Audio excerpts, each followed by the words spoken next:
देखो हमारी सुहानी कहां से कहां पहुंच गई। हाँ, पता नहीं कहां पहुंच गई। माशाल्लाह हमारी सुहानी को देखो, कितने बड़े घर की बहू और बहुत अमीर आदमी की बीवी है इस वक्त।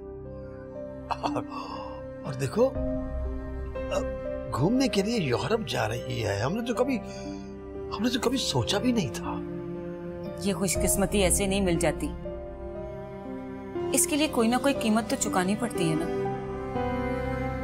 अल्लाह का शुक्र है, शुक्र।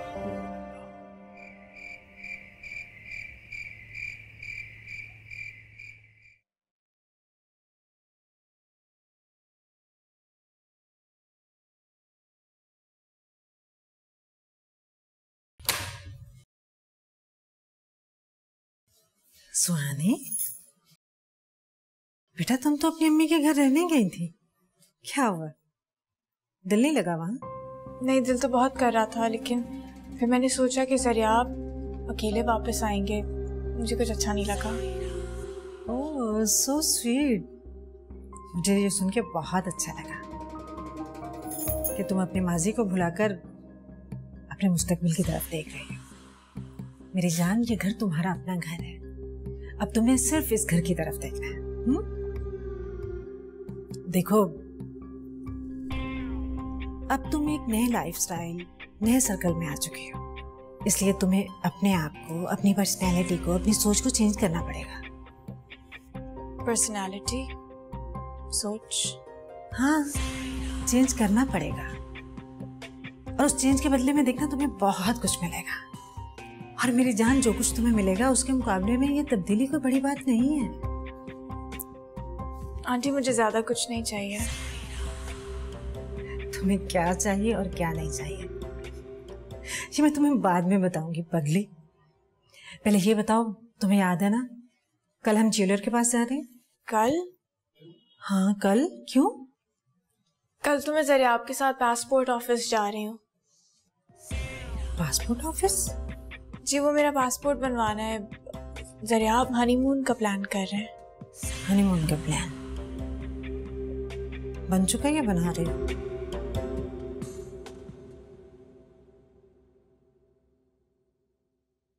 Hello dad. हाय।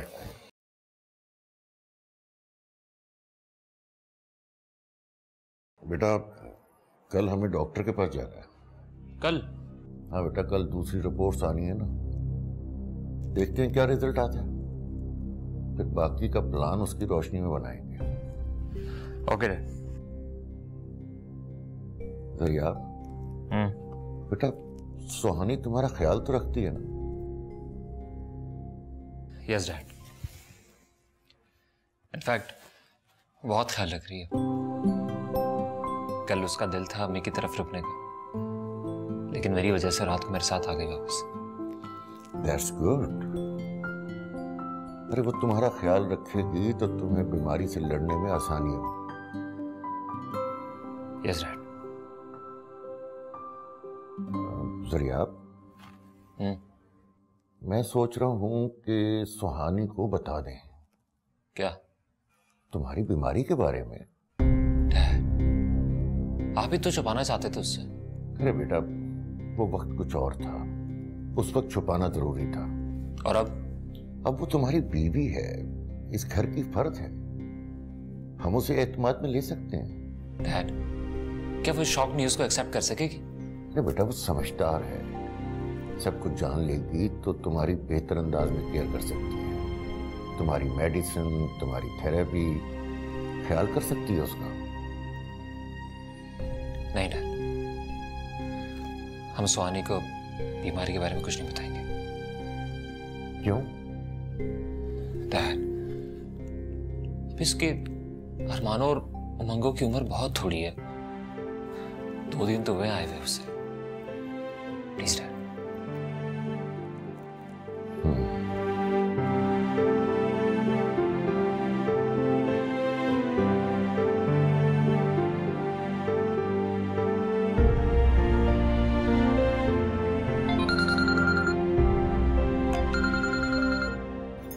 अस्सलाम वालेकुम।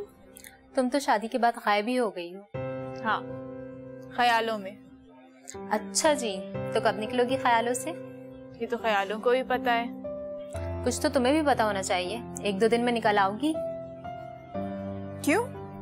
क्योंकि तुम दोनों की दावत करनी है। हम सारा दिन इकट्ठे रहेंगे। That sounds like an interesting idea. बहुत सी कहानियां सुननी बाकी हैं तुमसे। शादी के बाद हम बैठे ही कब हैं? मैं तो तुम्हें कुछ नहीं बताने वाली राहिला। अच्छा, तुम आओ तो सही। ठीक है, मैं जरा आपसे पूछ के तुम्हें बता दूंगी। बेवकूफ दुल्हन शौहरों से नहीं पूछते हैं, उनको बताते हैं। अच्छा, मैं एक काम करती हूँ, साहिरा आंटी को तुम्हारे घर भेज देती हूँ, फिर देखते हैं तुम ऐसा वैसा कुछ कर भी पाती हो कि नहीं। ओह, तो तुम अपनी सास से तंग हो? तुम नहीं हो? नहीं, मैं तो बहुत लकी हूँ सुहानी। कैसे? जिस दिन मेरी एंगेजमेंट हुई, मेरी सासू माँ की रूह उसी दिन परवास कर गई। राहिला, नहीं बुरी बात है।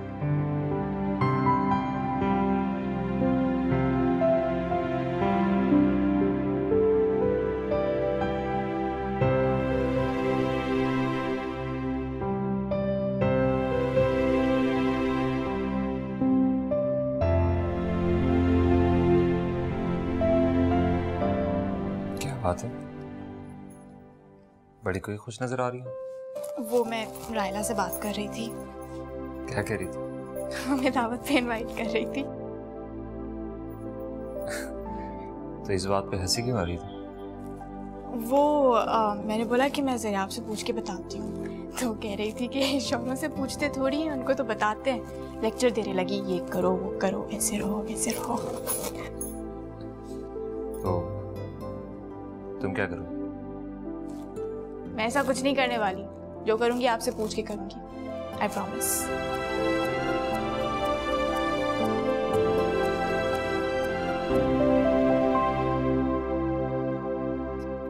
देखिए वालिद, सुहानी मुझे भी बहुत प्यारी है, लेकिन मैं चाहती हूँ कि वो कोई भी काम करे मुझसे पूछ कर करे, ताकि उसे हमारे घर के तौर तरीकों का पता चले। आहिस्ता आहिस्ता सब समझ में आ जाएगा। एंजॉय करने दो उन्हें, जीने दो अपनी जिंदगी। वलीद साहब, सुहानी एक डिफरेंट बैकग्राउंड से आई है। अगर हम उसे अभी से ट्यून नहीं करेंगे तो वो हमारे घर को कैसे मैनेज करेगी? तो तुम क्या चाहती हो? मैं ये चाहती हूँ कि मैं उसे घरदारी सिखाऊं, उसे समझाऊं अपने घर के तौर तरीके। तो समझाओ उसे। नई नवेली दुल्हन को कुछ समझाया जाए तो उसे बहुत बुरा लगता है। अगर मैं सुहानी को कुछ समझाऊं बताऊं तो उसे बुरा नहीं लगना चाहिए। ठीक है जी।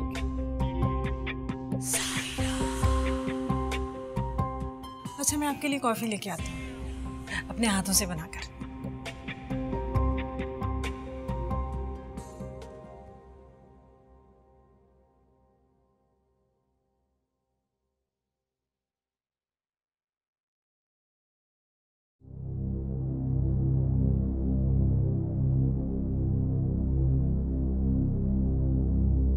कब तक छुपाओगे बलीचा? दिल में रखी हुई बातें बोझ बन जाती है। ये बोझ कब तक उठाओगे? बता दो, सबको बता दो। नहीं, अभी नहीं। जरा मैं चाहती हूँ कि मैं आपसे सारी बातें शेयर करूं, आपसे कभी कुछ नहीं छुपाऊं, लेकिन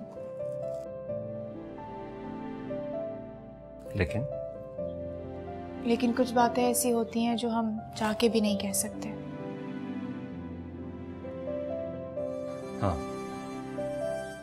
कुछ बातें ऐसी होती हैं जो हम चाहकर भी एक दूसरे को बता नहीं पाते। शायद इसलिए कि हम दूसरे को तकलीफ नहीं देना चाहते हैं, उसको बुरा ना लग जाए। तुम्हारा इशारा फरीद की तरफ है ना? फरीद? दरिया, मैं तो कुछ और कह रही थी। और क्या? उस बात को छोड़ें, फरीद का ख्याल आपके दिमाग में कैसे आया? जब तुम मुझसे बात कर रही थी। उसका चेहरा मेरी आंखों के सामने आया। तुमसे मिलने आया था ना? नहीं, वो तो पुप्पी जान को लेने आया था। तो फिर वो चला क्यों गया अचानक से? क्योंकि पुप्पी जान जा चुकी थी अब्बू के साथ। वो बाद में आया था, उसको पता नहीं था। और जब वो आया तो आप आ गए, तो कोई बात भी नहीं हो पाई उससे। क्या बात करना चाहती थी तुमसे? पुप्पी जान बता रही थी कि वो बहुत डिस्टर्ब्ड है और शहर छोड़ के जाना चाहता है।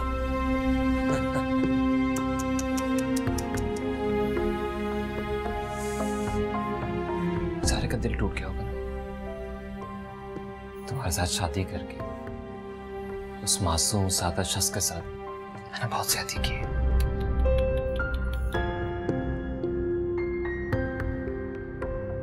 ज़रियाब, मैं जानती हूँ कि फरीद को मेरे साथ खड़ा देखकर आपको अच्छा नहीं लगा। हाँ, मुझे अच्छा नहीं लगा। और ये तुम जानती हो कि मोहब्बत करने वाले जेलस होते हैं। ज़रियाब, लेकिन मुझे स्वानी, मेरी आखिरी सांस तक तुम सिर्फ मेरी हो, सिर्फ मेरी।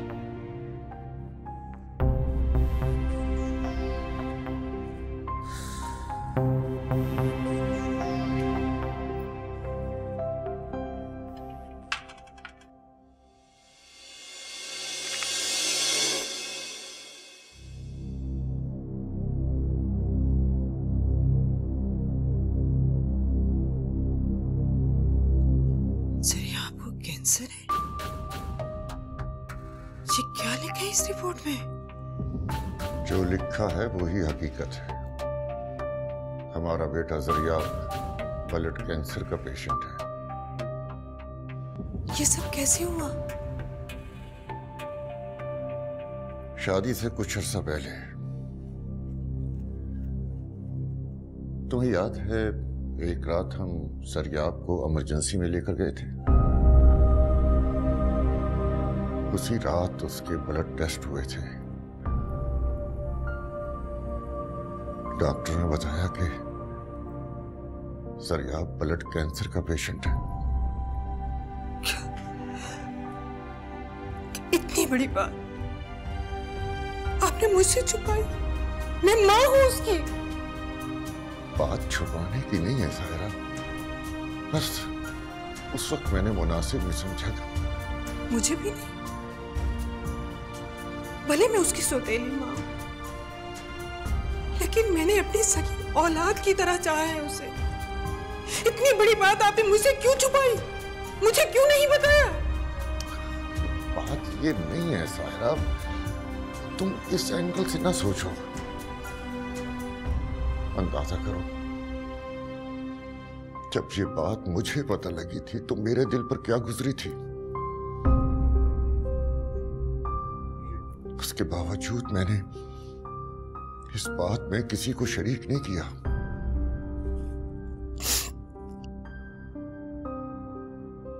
सही आपको इस बात का इल्म? शादी से 2 दिन पहले पता लगा था, लेकिन मैंने उसे मना कर दिया था कि ये बात किसी को न बताए। रिपोर्ट सब क्या कहती है? फर्स्ट स्टेज है, कुछ नहीं होगा ज़रियाब को, ठीक हो जाएगा वो। बस हमें उसका ख्याल रखना है, दवाइयों का ध्यान रखना है उसकी। लेकिन वलीद, मुझे लगता है कुछ दिनों से ज़रियाब मेडिसिन नहीं ले रहा। अब अपने बेटे का ख्याल मैं खुद रखूं, उसकी हर चीज का ध्यान मैं खुद रखूंगी। तुम्हें एक बात का और ध्यान रखना है। क्या? ये बात किसी को पता न चले, सुहानी को भी नहीं।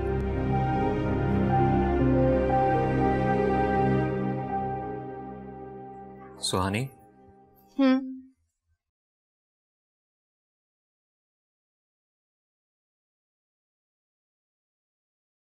वो क्या बात थी जो तो मुझे बताना चाह रही थी? कौन सी बात? वही बात जब मैंने फरीद का जिक्र किया, तुम कह रही थी मैं कुछ और सोच रही हूँ। क्या बात थी वो बात? हाँ, वही बात। रहने दे ज़रिया, आपको अच्छा नहीं लगेगा। तो मुझे नहीं बताओगी तो ये भी मुझे अच्छा नहीं लगेगा।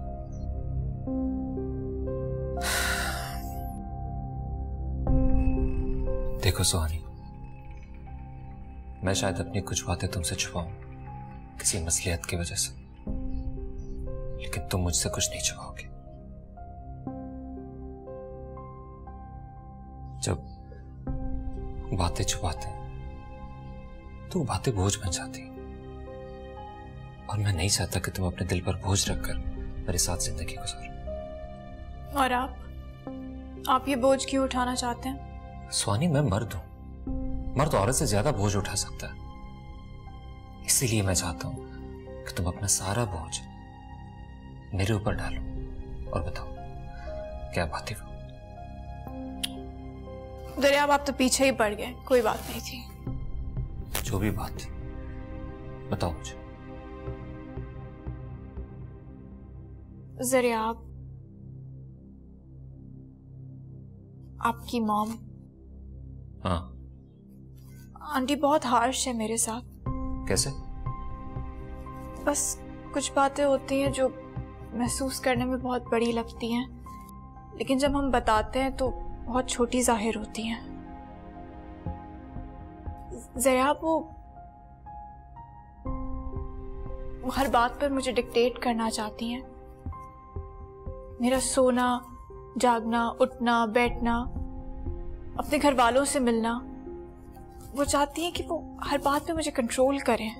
देखो सुहानी, हर सास कम या ज्यादा ऐसे ही होती हैं। तुमने शायद कुछ ज्यादा ही फील कर लिया। मैं हर बात को फील नहीं करती ज़रिया। अगर आंटी चाहती है कि मैं रोज सुबह सवेरे उठ के उनको सलाम करूं तो मुझे इसमें कोई एतराज नहीं है। कितनी अजीब सी बात है कि वो मुझे अपने माँ बाप के घर तक जाने से मना कर रही है। क्या मतलब?